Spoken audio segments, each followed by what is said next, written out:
Alright, so we're going to be on Glacier for this one, guys, and Glacier is one of those maps that I really do not like, right? I used to kind of like this map, maybe it was okay, but now I really despise this map just because of the way the game has progressed, right? Like, the more people understand a map, the less likely you are to be successful in certain scouting locations. And what I find is that this area, the south side of the map, more southeastish, I guess you can say, where a lot of light tanks like to go, like passive scouting light tanks, I find that I can just never make this play work anymore. So I like trying to come to the mid, especially in an aggressive light tank like the Hawk. Me and the Boars come to the same location, it's fine. I'm not sure. I guess he was trying to shoot the EBR going. It looked like he was shooting our links, right? But we're able to get one shot into this guy, and Progetto already hits me from up here. And this is why the mid is not also a great play either, because you can be like on the lower side of this ridgeline, and you can still be getting hit by people. And you have to really understand like how this map is working, how the ridgeline is working. So we're able to get a shot into the CS there while he wasn't paying much attention. We're at 616 damage. This isn't a bad start, but getting some spotting on the Senlik as well, so we're off to actually a pretty good start, right, for this map. But what I find, guys, and what I wanted to discuss with you guys was I can never make this play work over here. You can see the EBR is way up here. We're able to get shots into him as well, but on this map, man, like for whatever reason, the southeast, I go over to this area, right?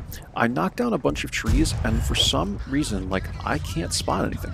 I don't know why, I don't know what it is, because I found that other people can be successful over there. Sometimes I will be able to spot people, but what you have over in that area is two pockets, right, on each side that the TDs like to sit in, and if you poke in this area, right, and I'll draw this on the map after we're kind of done here in the mid. I think we'll pause right now.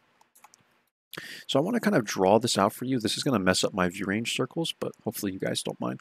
But over here, right, what you have, just put this on fast mode. We'll do it from our side, right? What you have is these two pockets, right? You have one over here, which you guys know about, and then you have this one. They're the same, right? But it's hard for me to kind of angle it like that. It would be really zoomed out if I was showing you both sides. And then you have this bush as well that tank destroyers like to sit in. Then over here you have this rock, which a lot of light tanks like to come to from both sides. You have a little pocket in here where the enemy light tank can sit, and you don't really have the equivalent pocket. So you have to just sit on the rock right here. And what you do is you poke up around the rock like this, and as long as the enemy light tank is dead, or you've countered him enough where he like retreats or whatever, you can knock down these trees all in a line like this and sit right here. That's been the play to make, right? But now whenever I do this, I still, even if I get all the way to here and knock down the trees, I can't spot anyone here, I can't spot anyone here. Like, for whatever reason, it's just the angle, or maybe these people adjust to it well every single time I make this play, but I've never been able to spot. I might get like one person going like this or something, but for whatever reason, guys, I can never make this location work. I find this area to be more effective if you play the even 90 and you sit like in here or in here, because the angle is just slightly different, or whatever it is. I don't know what it is, but I just have never been successful over here, man. And then when you try and progress, I find that it's a little more risky, right? Because you have to go like right into the fire line, basically, of these TDs. So for whatever reason, that doesn't work for me. Instead, what you'll see me do in this map is poke around this corner. And I swear to you guys, you would think this is a bad play, like poking right here and just sitting right here. But I have been able to spot people in this area and in this area before, just from poking this corner. And you have to be careful that you don't get hit yourself because there's no bush right here, right?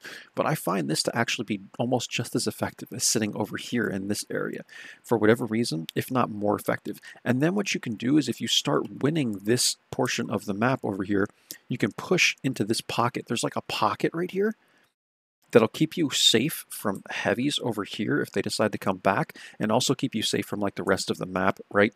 And people that might still be sitting like in this area. And that's how you can progressively scout it. And then you can come to this little corner right here, which you'll see me do, and you can proxy spot the enemy light tanks, or I'm sorry, the enemy tank destroyers that are sitting here.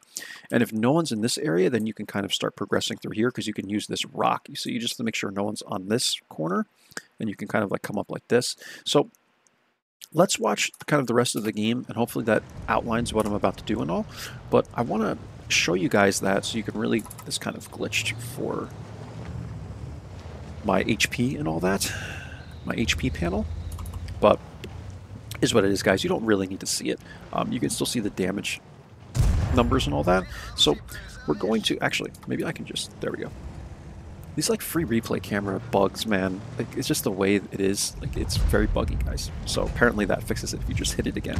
But so what we're going to do here, let me kind of figure out again where we're at in this game and all. So trying to hit a shot into the TVP, he turns there at the very end. It's a good play on his part to do that. And I think I try and hit this guy with a blind, but I think it misses. But let me reassess kind of where we're at here. We're in the mid, and me and the Borsk are doing a pretty good job of kind of holding this team down, I would suppose, right? And maybe some of the tank destroyers. This guy just wants to be like right where I am, and I want to be right where he is. Maybe the tank destroyers have been helping us out a bit. We did get some spotting. And now what we're going to do is poke this corner like I showed you. So I'm going to poke the corner. I'm taking a blind shot here just to kind of see if I'm spotted and to see if I hit anything, right? This is kind of just like assessing what's going on here. These two scorpions, I didn't spot them right. Sunlight comes around the corner. I'm able to get a lucky shot into this guy with HE, and now we're going to advance, right? But I didn't spot these two scorpions. This was probably the, very likely the T-44 spotting these guys. I don't think anyone else is really in range to do that. And now we light the Ferdinand here by just making this run, right? And someone's going to get a shot into the Ferdy. So now we're kind of countering the Ferdinand. Two people get shots. It's 1,000 spotting for me. Hip hip hooray. And now we're in this little pocket. You can see how we're safe here. What we have to be cautious of is the BZ-176. I know he's kind of on this corner here, so I'm trying to be really careful. But even then, he doesn't. I don't think he has the render range yet. He doesn't appear on the map. So I know he's kind of like, well, one, he's out of render range pretty much, but two, he's on the other side. But you have to be mindful because this guy ends up coming all the way around to like the 3-4 square and almost gets a shot to me. So just always keep your eyes on the map, guys. You never know what's going to happen. You could look away for a minute and all of a sudden, you know, BZ-176 is shooting HE shell at you, even though he was on the other side of the map, right? So I'm now trying to poke. I can see the T-44s in a fight with the even 90. I want to get up here so I can try and counter the tank destroyers for poking out and getting a shot into him, but then the Progetto YOLOs around the corner.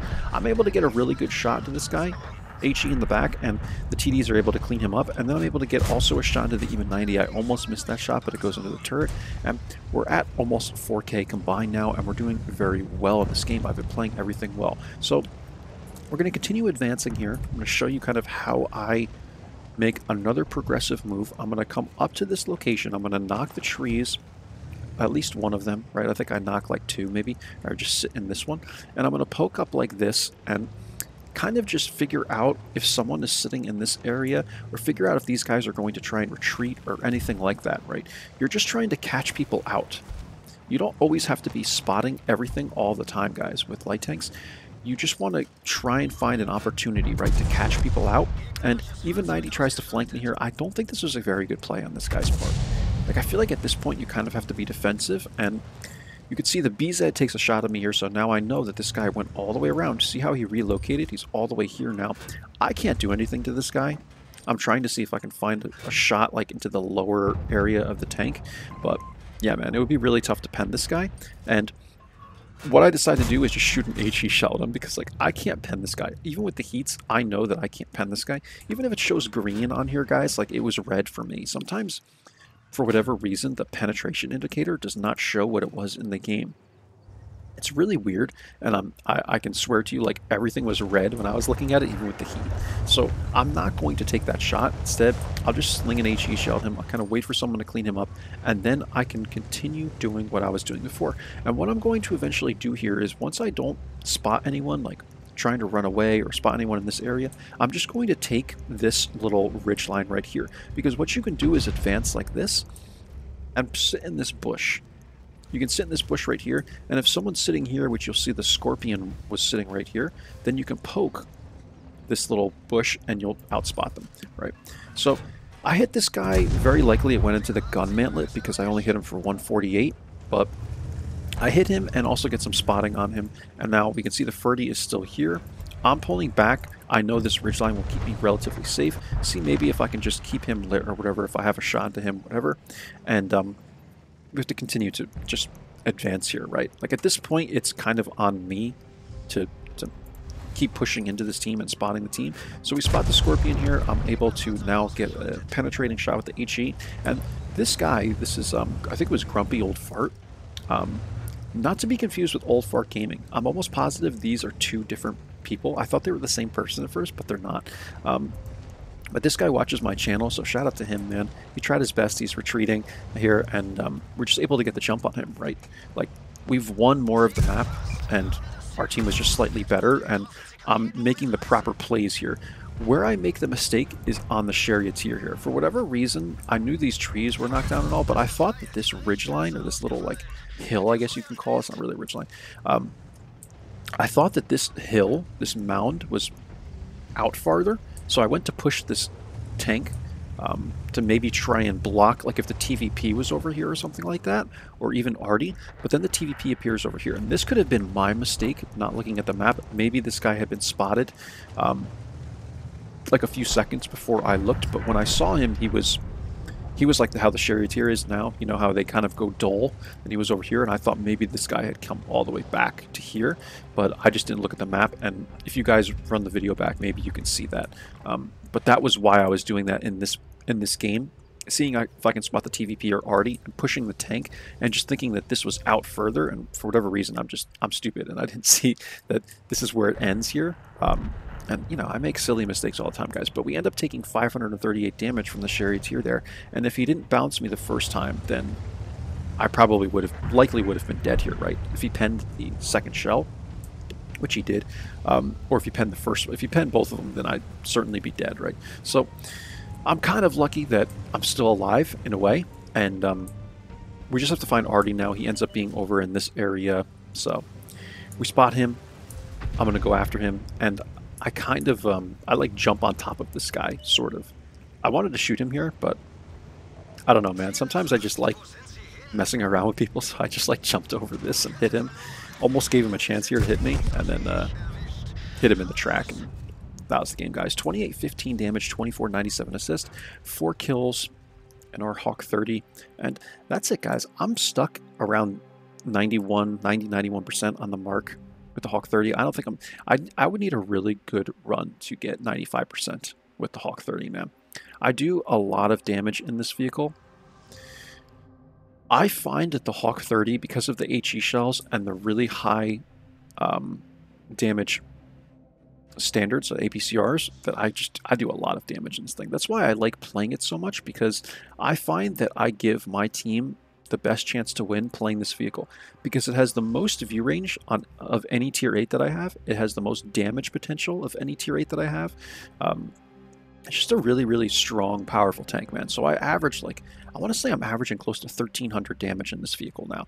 And on the even 90, it's like not even 900, right? Because that tank's all about spotting. So certain light tanks are still in a class of their own, right? The even 90 is very different from the Hawk 30.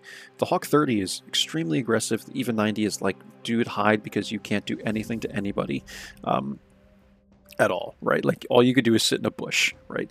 You might be able to outplay like a tier 6 or 7 with your clip, whatever, but yeah, man, it's just like the potential of the even 90 to do damage is much lower, especially because the gun is freaking awful. So anyway, guys, this is Glacier for me. Again, I really do not like going to the southeast on this map. I find that for whatever reason, it just does not work well for me. So what I decide to do instead is try and play like this line right here that I'm drawing on the map, like just below this area, I guess, and that's what works for me. And then you can kind of play the ridgeline, though it depends on the tank, right? Like if I'm in the even 90, I'm definitely just going to go out here, because I don't want to ridge poke with the even 90, and the gun is just bad, man. Like you're better off making a play in the even 90 where you passive scout and then almost like YOLO into the team and get close with the gun so that you can actually hit stuff on the move and stuff. Because I'm telling you, like, the even 90 can be really trollish, and you can like meander all around and stuff and hit people, but it's if you get hit or you get rammed, like you're dead, man. So you want to play it really passively at first, and you could do that. You could play this area right in the even 90 because it has so much more concealment and it's so tiny that it's easier for you to make plays over here in these little bushes and even the trees, right? But for whatever reason, man, in these bigger light tanks, I can never make it work. I've been out here with the LT432, the Hawk 30, etc., and I could just never make it work. So if it works for you, do it. But this is another option that you can try. And again, our team was decent here, right? Like, we needed some support from the team. We got the support from the team. If you're not getting the support from the team, then you need to find a way to basically GTFO from this area. And what I find is that I can't, I'll reload the free replay camera because I want to show you guys this. They changed Glacier a little bit, right? By adding some of these rocks back here. So I want to show you that. Back in these areas, you see how they added these rocks? I would use these to your advantage if you want to retreat from here. Because what you can do is actually, instead of trying to run like this and just running up the ridge line, right, and risking getting spotted by people on the ridge or whatever, or even just trying to like run back like this or whatever, you can actually, if you're in the mid, right, I should draw that arrow better. If you're in the mid and running back like this is also risky, right? So what I would suggest you guys do if you're now trying to retreat from the mid, like if your team isn't supporting you, as I was saying, use these little rocks right here. Like try and like run back like this, and then just try and keep this rock between you and people like on the ridge line, and it's easier to retreat this way. Same thing goes for over here. You can like run back, like do something like this, you know, and just run back and try and keep these rocks in between you and people on the ridge line. So I hope that helps you guys retreating. That's what I found anyway. That kind of helps me, is just using these like new rocks, these rock formations that they put in here. And that's it, guys. Let's take a look at the end plates. I'll let you guys go. But yeah, Glacier, man, I'm not a fan of this map anymore at all. We did make it work really well this time around. And we got, what was this, 38, 48, like 53, 5400 combined, something like that. So it's not bad. 4 kills, 1263 experience. It's a really good game, man, by experience, right? 43k. That's it. We fired 19 shots. 13 of them hit, 10 penned, and that's pretty standard for me, right? Like the Hawk 30 actually has a pretty accurate gun. 0.31 dispersion, 1.89 aiming time, but I don't know, man. I find that the caliber of the gun is kind of what makes it trollish at times. I really liked the LTTB. I should buy that tank again. I 3-marked it and I sold it, but the LTTB, man, that gun, I loved that gun. I would hit everything with the LTTB gun because it was kind of a lower caliber. The gun was really long. The dispersion was like 0.3, the way I had it set up or something. You could hit everything with the LTTB, man. I loved that thing. It was basically the LT432, just worse.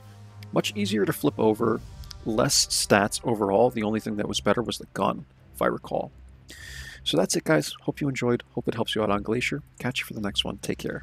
Bye-bye.